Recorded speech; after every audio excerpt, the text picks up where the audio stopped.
Isang simbolo ng pagiging perpekto at ng kagandahan.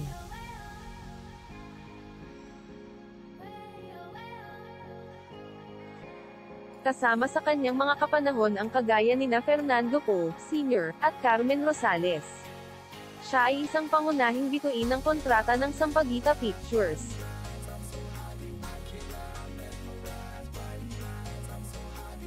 Ang kanyang interes sa showbiz ay tumaas nang malaman niya na ang katabi nilang kapitbahay ay ang aktres na si Corazon Noble, at madalas niyang akyatin ang kanilang bakod upang masulyapan ang aktres.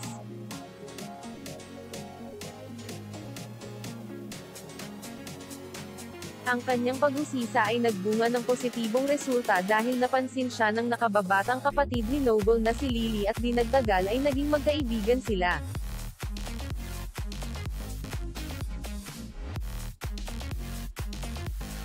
Career. Ang kanyang pambihirang kagandahan ay humantong sa 17 taong gulang na paraluman na irekomenda ng isa pang kapatid na babae ni Corazon Noble, Norma, na gumawa ng pelikula na si Luis Nolasco. Ang kanyang unang pelikula ay Flores de Mayo taong 1940, at una niyang ginamit ang screen name na Mina de Gracia.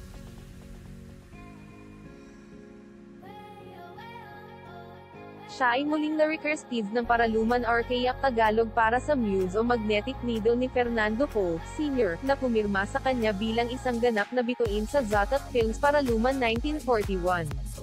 Sinundan ito ng mga papel ng mga artista sa films Bayani ng Bayan and Puting Gambana.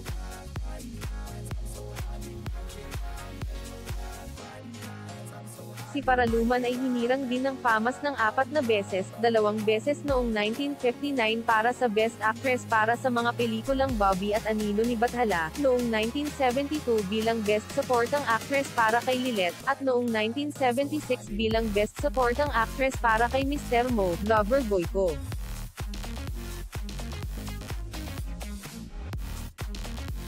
Ang huli niyang pelikula ay ang Kailan Sasabihing Mahal Kita ng Viva Films noong 1985 at Ang Tatlong Ina, Isang Anak ng MV Productions noong 1987 bilang isa sa mga tiyahin ng Miguel Rodriguez.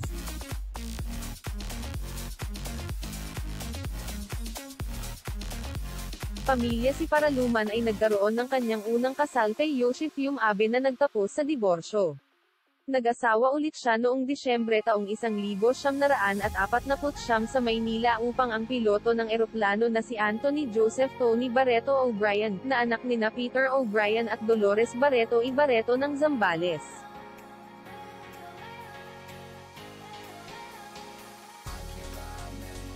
Si Baby O'Brien, na kanyang anak sa pamamagitan ng kanyang unang kasal kay Abe, ay nagdala ng apelyido ng kanyang ama-ama at siya mismo ay isang artista sa telebisyon at modelo ng komersyal. Ang anak na babae ni O'Brien na si Rina Reyes ay artista rin.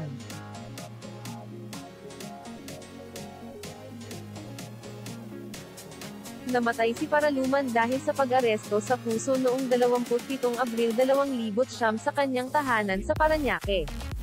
Siya ay 85 taong gulang.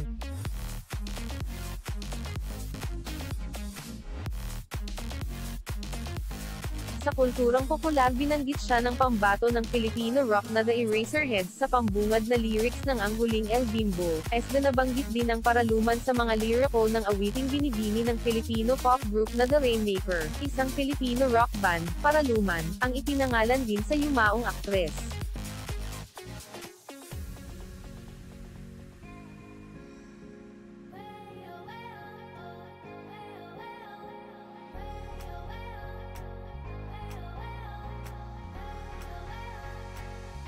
Salamat sa panonood, at makita ang susunod na mga video.